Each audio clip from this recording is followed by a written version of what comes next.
And now I've just got to spread it all out evenly. The tree topper is now done. I've roughed up the edges with my scissors.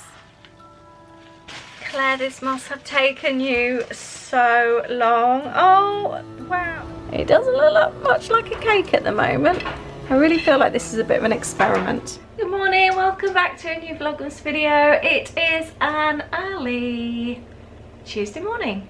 And I hadn't actually planned to pick up the camera today, but I've got a few things planned and I'm just cleaning out some drawers.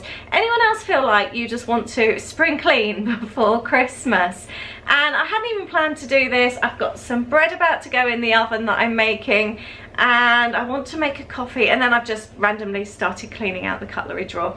So I've just got my sink filled with some, I need to get some more of this warm cinnamon safflora. It's my favorite, I love it so much.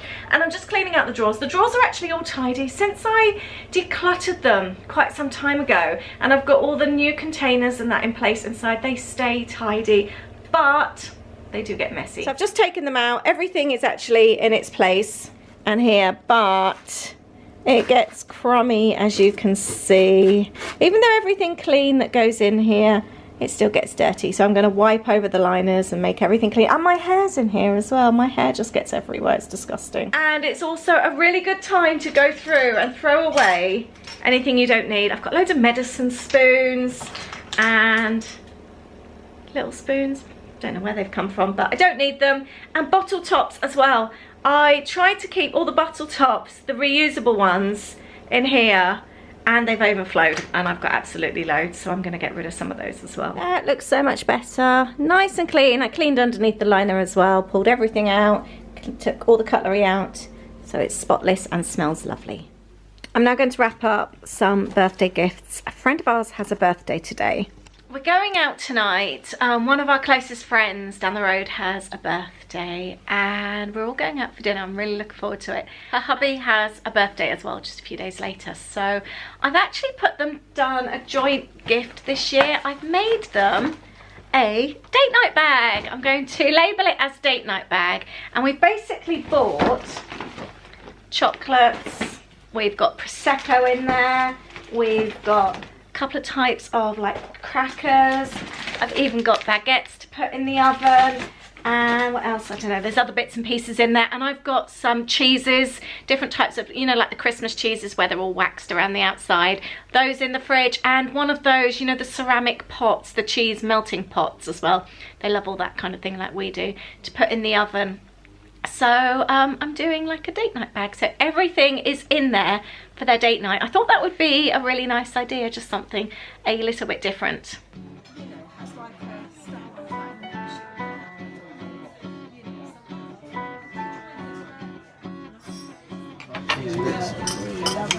I'm having a bit of Hunter's chicken envy now. How's yours? Nice.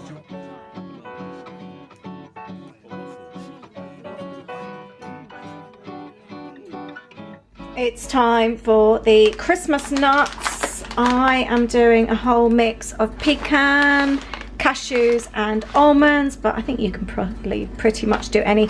I choose to get my nuts from Lidl. These are just $2.65 a pack. They're really, really cheap. That's a lot of nuts. I'm just over doubling the recipe. I've actually just made a mistake. I was supposed to coat the nuts in the egg white and the water, and I've just mixed all the the spices in, the cinnamon and the ginger. I'm just gonna have to mix it into the nuts. I'm sure it'll be fine. It smells amazing. I just love this Christmassy smell. I'm just gonna mix all this together. There we go. I will link the recipe that I'm using down below. I have, however, made a couple of changes. That's what I've written out. I've just over doubled this, and I have added cinnamon and ginger, and I did also add some pumpkin spice, and I did actually add a little bit of extra ginger. But you'll see if you look at the recipe, like it says cloves are optional, and there was something, I think nutmeg was optional. I think they're both in the pumpkin spice mix anyway, but to be honest, I vary it every year depending on what I have, and they pretty much always taste the same. And now I've just got to spread it all out evenly so that they can bake. They go on 180 for about half an hour, but keep an eye on them because they do burn. And believe me, they do not taste good when they're burned. They go really, really bitter. I've just taken them out. They've been in for half an hour. They smell like Christmas. They smell so nice. I'm going to leave these on the tray for a bit to harden and then I can break them up. Right, whilst dinner is finishing in the oven, I am making a super fast tree topper. I made one for myself the other day and my sister saw it and she wants one. It's just a £2 wooden star from the Works. I think I got it last year or maybe even the year before. I actually bought them by mistake. I thought they were small decorations and they're massive. Know me, I probably got a good 20% discount as well. So it was super cheap. It's got the hangy bit there, but I'm just coating it in PVA glue. I've already cut to size some music sheet paper, some script paper, and I'm going to stick that on top. There we go. I've pressed it down really well. I am just going to leave it to dry for a little bit before I move on to the next stage. Nuts are done. They've cooled down nicely and I'm just going to break them up and put them in my bowl. This stage is completely different to what's on the recipe. The tree topper is now done. I've roughed up the edges with my scissors. And then there's like a groove along, so I've just taken the end of a paintbrush and just pressed that along to rough that up. And I've added some stickles, some glitter glue along the edges. And I've jarred up some nuts. These are for friends. I might add some sparkle on there actually as well. And the cinnamon sugar will hopefully keep them nice and cinnamony. I've done a few of those. Second thoughts, I added a Mickey punch instead. I am starting the day with making a goulash. I'm going to put a goulash in the crock pot. And I've also got a fluffy coffee. I'm kind of doing it a bit of a cheats way. My nan was German, so I grew up eating lots of German food, especially as I lived in Germany throughout my teens. So I am going to just start with an onion and garlic. I've got the type of crock pot, it's ceramic, so it can actually go on the hob, which I love. I know with a lot of sort of slow cookers, you have to do the browning and then transfer it over. Mine, you don't have to do that. We popped to Lidl the other night. They have the best garlic there. They are massive. I love how big these cloves are. So I picked up a couple. I haven't been to Lidl for so long. I used to go every week when I used to pick Holly up from the station when she was at uni. I haven't actually been down since lockdown. And it was so nice to be back. We went during the evening and there was nobody in there. Right, I should have really left the garlic and onion out, but I put in half the beef. You want to do it so that you can brown off the beef properly. I've coated it in flour. And you want to get that nice brown coating on the bottom, which is why you do it in parts. Otherwise, if you've got all the beef stacked up, that's never going to happen. So I'm going to brown this off, remove it, and then add the next bit. So I've removed all that. Next batch is in, and you can see the base of the pan now has all that lovely browning, which is where the flavour is. I want to release the flavour from the bottom. I'm going to add a drop of red wine. You don't have to add red wine, you could just add beef stock. And I'm going to use this to scrape the pan. I'm going to add some water as well. And scrape the pan to get the bottom of that pan clean. And release all that lovely flavour on the bottom. The rest of the beef, onions and garlic's in. I've got a tin of chopped tomatoes. My brother makes this and he does not use chopped tomatoes. He only uses tomato puree. I've never tried them before. Oxo stock pots, red wine. It's the equivalent apparently of half a glass of red wine. I'm going to pop that in and see what that's like. That could be a good thing actually if you don't want to add alcohol. It says dissolve in 250 mils of boiling water. I've just thrown mine in. I'm not great at following instructions. I'm going to add a bit of water from the kettle and see what happens. I was going to add some mushrooms, but I haven't got any left. Sometimes I put peppers in. I don't think my nan put peppers in hers actually. And I want to add some paprika as well. I've only got the hot paprika, so I'm going to go careful with this, and lots of seasoning. Paprika and seasoning have gone in, and I'm going to pop that on the crock pot stand for about 3 hours. Did really well with kit packing last night. This morning I'm going to get on with my Patreon packs. These are for those in the red tier, the top tier. Each one's getting a gift and a little handmade tag as well.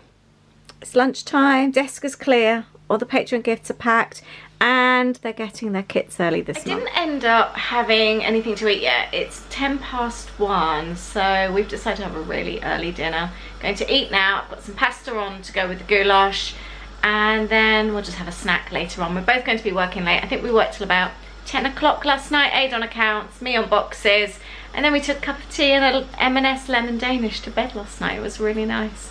So it's going to be a late one again tonight. So we're going to eat now and then a snack later. I do find that my weight really likes it when we eat our main dinner at lunchtime, and then even if we just have cheese and biscuits or something about 6-7 o'clock, I find that my weight seems to really like that. It's such a lovely flavour. It was a little bit on the runny side, so all I've done is add some Bisto, some beef gravy granules to thicken it up. That also really richens up the flavour as well. Lots of seasoning, like I said, salt and pepper, and just season it to taste. And there is the beef goulash at 1 in the afternoon, and I've got some broccoli in with it as well. Just going in the car to go and pick up some gifts from Waitrose we've ordered from John Lewis, and I'd completely forgotten, can't remember which friend of it, was it Debbie maybe? Somebody bought me this from Bath & Body Works, and we haven't used it yet because I always buy these in Bath & Body Works. They're the car scents. So I think we've got some non-Christmassy ones as well, haven't we, of these? Yeah, I think so, yeah. Yeah, so I'm going to pop that in. Hey, I've done it. Just sat here by our little Waitrose, waiting for a very large box. Got some nice trees out there. The gift has been collected. I've been sat in the lounge working, and I've been distracted. You know I'm the worst person at being distracted. I've been distracted by a new recipe to try. This has been inspired by Lee and Nick and their ginger cake in a crock pot. So the crock pot's now washed up from the goulash, and I'm gonna make a cake in it. I think that's what I fancy later. I've got a recipe. It's a sponge jam swirl cake, and I'm going to use some blueberry conserve. I thought that would be really nice. I don't know if I'm going to do ice cream with it or custard. I'll see how it goes, but I just really fancy like a proper sponge pudding. This looks so straightforward. I'll leave the recipe down below just in case you fancy trying it too. I think you're supposed to use just a normal raspberry jam or strawberry jam, but I'm going to try it with blueberry. There we go, regular cake batter.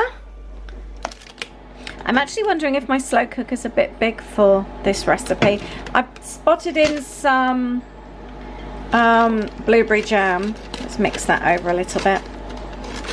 And then I'm going to add the rest of the cake mixture over the top. I have lined the slow cooker with baking powder, no, baking paper, as you can see. The rest of the mixture's gone in. I've added some more blueberry conserve, which I'm now going to swirl through. I'm already wishing that I'd added some vanilla essence to it, and next time I would add real blueberries as well, but I've run out and I haven't got any. But this is just a bit of a practice run. I'm actually thinking one with apple and cinnamon would be really good. Let's add some more blueberry. And then this goes on on high for about an hour and a half to 2 hours, I think. Now, I don't know about you, but I personally think that Christmas isn't just about all the lovely traditional recipes that we do every single year. It's about trying new ones too. Now, this is the bit that makes me nervous. It says to put a tea towel over the top of the slow cooker before you put the lid on. Apparently it stops moisture dripping into the top. Makes me a little bit nervous. Definitely won't be going out and leaving this one on. 50 minutes to go. I can't see the cake. I need to lift both up. 50 minutes to go. It doesn't look much like a cake at the moment. I really feel like this is a bit of an experiment. At the moment, it just smells like clean laundry rather than a cake. I think it's that tea towel. I'm currently packing the kits. I've got that many left to do. So I'm going to be here for a few more hours. This month you get a notepad, a little speech bubble notepad. There's instructions in the kit. You get a mini magazine with the kit, and it gives you instructions to make a little mini book. You get a stamp, you get die cuts, loads of stickers. We're collaborating this month with Pear Tree Cut Files, and loads and loads of stickers and papers underneath, and a little treat bag of goodies as well. And if you're a kit subscriber, you get a couple of extra bits and pieces. This month, for the first time ever, we're going with new branded tissue paper in pink. Haven't had this one before. We've always gone with teal, but it goes quite nicely with this kit. And I let the Patreons decide, and they went with the new pink rather than the teal. Got this movie on, Christmas Cuisine of Love. It's ideal. It's got Christmas and it's got cooking, and it's like your sort of typical Hallmarky type movie. 10 minutes left to go, but it's burning around the edges, but it's not cooked in the center. It said to cook it on high, so oh, I want to carry on cooking this. I wonder if I should put it in the oven or just put the slow cooker on low. I don't know what to do. I've placed it inside an oven dish. Oven's on 180, and I'm going to see if I can finish it in there. I'm not giving up on a sponge pudding. So this is the finished cake. I ended up putting it in the oven for 180 for 20 minutes. It's cooked through now. But obviously the sides are burnt. So I was just chatting with Nick about it, as obviously he's made a couple now, and we both think that my slow cooker on high cooks higher, as it does tend to burn on the sides anyway. So I think next time I will do it on slow and do it for 2.5 hours. So I will try it again. I've just sliced it, look at that. It's really, really jammy. This is going to be really nice, I think, with vanilla ice cream. It's a few days later. I haven't actually vlogged as much as I thought I would in December. It's just been so manic around here. So I'm picking the camera back up again, and I'm just about to make croque monsieur. We love them so much. It's a favourite thing to eat at Disneyland Paris, so I'm going to make one now. We do have a panini maker, which makes it a lot easier. It's like a press, I'll show you in a moment, and it's just brilliant for like paninis obviously, but any bread rolls. I'm just using regular sandwich bread today. My favourite ham to use is this Brunswick ham. It's like a German smoked ham. It's really good. I've just ordered that from Morrison's. We've just had a Morrison's delivery this morning. I'm using regular cheddar, marge, and Dijon mustard. You may remember that we went to that really nice garden centre near us a while ago, and they did those Celine Dijon sandwiches, and they were so good, and ever since I've been recreating them. I have to say that the panini press is one of those things in the kitchen that we do use a decent amount. It's not one of those things like, well, I'm just trying to think what we've actually bought. You know when you buy something for the kitchen you don't end up using? The waffle maker we've used a few times, but I wouldn't get rid of. Pasta maker, something I bought and I've never used. Sandwich toaster we love. My KitchenAid has to be probably the most used thing in my kitchen, apart from the oven and all that. Microwave we don't use unless I just heat up something like leftovers for lunch, or our microwavable hotties. That's all they get used for, or that gets used for. Yeah, the KitchenAid I use loads and loads. It gets used several times a week. Coffee machine gets used every single day. Just trying to think what else there is. Let me know what are your favourite kitchen appliances, you know, like all the gadgets and things. Hand whisk I use all the time. That gets used loads, I guess because I cook and bake loads. The coffee grinder, we ended up stopping grinding the beans and I got rid of the grinder, so that wasn't something that we used overly. Can't think what else there is. So yeah, let me know what your favourite kitchen gadget is, what you really enjoy using, what you use all the time, and what's the item that you just never use, like me with my pasta maker. That it probably still is in. I've been asked before about the baskets on top of my fridge, or you can see them up there. That's where I keep, because we've just run out of space, that's where I keep the panini press, sandwich toaster, waffle maker. I've got a juice maker. Juice maker I don't actually use that much. We've got like a real industrial, like decent juice maker that I probably had for 15 years now. It was when all the juicers were like coming onto the market. We got one from a trade fair. Yeah, that we used to use all the time, and I don't actually use more because it takes up a lot of time. The other thing that we don't use is a smoothie maker. Got it, used it, and now it just sits on top up there as well. So that's something else that we don't use very often. So lots of cheddar, slice of ham, and a little bit of Dijon mustard. Don't go overboard with that because it is quite a spicy one. And then I want my sandwich to go on top, more butter, and then a layer of cheese. This looks really yummy. I love how crispy the cheese goes on top when you do a layer. Looks really good. That cheese toasty was really, really good. It's a very naughty cheese toasty. So if you like cheese toasties, put a bit of cheese on top and add some Dijon mustard. I've just had a surprise delivery. Had the most beautiful card and really, really lovely letter from Claire from Kent. I don't have a surname. Just had a look on the envelope. There's not a surname on that, so I'm really sorry.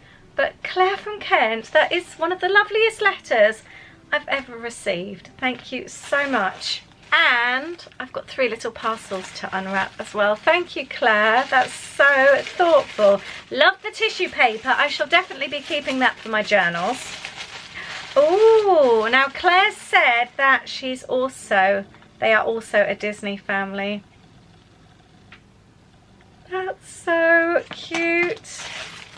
Really, really cute. I love wooden tree decorations. Oh, look at that. That's adorable. They sound a very similar family to us, older kids. It's always nice when you speak to other people. Oh my goodness. And she's a crafter. Look at that.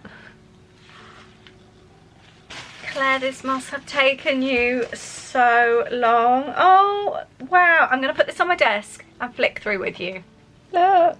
It's solid as well. It just feels such lovely quality. I love the lace trim. I just love anything with a bit of texture. The sweet little ribbons there on the side. Oh. Little pulley out pocket. Claire, this must have taken you so long to make. It's beautiful. Another little pulley out bit there. Oh, thank you so much. Oh, sweet little envelope. Oh, this is nice. Little tags that pull out. Some vellum there. I love how Claire's used the washi tape here as well. Little pocket there on the corner. This would be a lovely one to use for the summer, won't it? Oh, Claire, you are so kind and so thoughtful. Oh, I like how the doily's been used there. That's really nice. It's always lovely when you see somebody else's work, isn't it? This is so special. Oh, thank you so much. I feel so lucky. Isn't that nice? Thank you, Claire. Please leave a comment, Claire, if you're watching this, so I can actually thank you and send you a message. That would be really nice. But thank you very much. I'm going to finish this video now. I was going to make something else. I still want to make some peppermint bark, but I haven't got around to that yet, and I'm kit packing at the moment and I really want to focus on that, so I think I'll finish this video now and I will do some peppermint bark in another video. But let me know what kind of things you're making and baking and all that kind of thing. I would love to know what you're doing. I've still got a few things on my list that I want to do, but I've got to get my kits done first. But thank you so much for watching, and I look forward to chatting with you in the next video. Take care. Bye.